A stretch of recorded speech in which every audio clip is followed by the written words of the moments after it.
വിശാലമായിരിക്കുന്ന ആ മഹായുദ്ധഭൂമി, കുരുക്ഷേത്ര യുദ്ധഭൂമിയെ കാണുന്നതിന് വേണ്ടിയിട്ട് മാത്രമാണ്, അവിടെ നടക്കുന്ന യുദ്ധം കാണുന്നതിന് വേണ്ടി മാത്രമാണ് സഞ്ജയന് ജ്ഞാനദൃഷ്ടിയെ കൊടുത്തത് എന്ന് യഥാർത്ഥത്തിൽ ശ്രീമദ് ഭഗവത്ഗീത വായിക്കുമ്പോഴോ അല്ലെങ്കിൽ മഹാഭാരത കഥയിലൂടെ കടന്നു പോകുമ്പോഴോ നമുക്ക് അനുഭവപ്പെടുകയില്ല.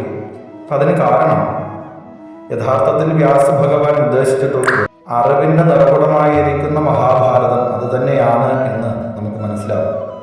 കാരണം അർജുനൻ എങ്ങനെയായിരുന്നു ഭഗവാൻ ശ്രീകൃഷ്ണ പരമാത്മാവ് എന്നതുപോലെ ധൃതരാഷ്ട്ര മഹാരാജാവിന് അദ്ദേഹത്തിൻ്റെ തേരാളിയും മന്ത്രിയും കൂട്ടുകാരനും ഒക്കെ ആയിരുന്നു സഞ്ജയൻ എന്ന് പറയുന്നു. അതുകൊണ്ട് തന്നെ സഞ്ജയനോട് ചോദിക്കുന്നത് കുരുക്ഷേത്ര യുദ്ധഭൂമിയെക്കുറിച്ചല്ല,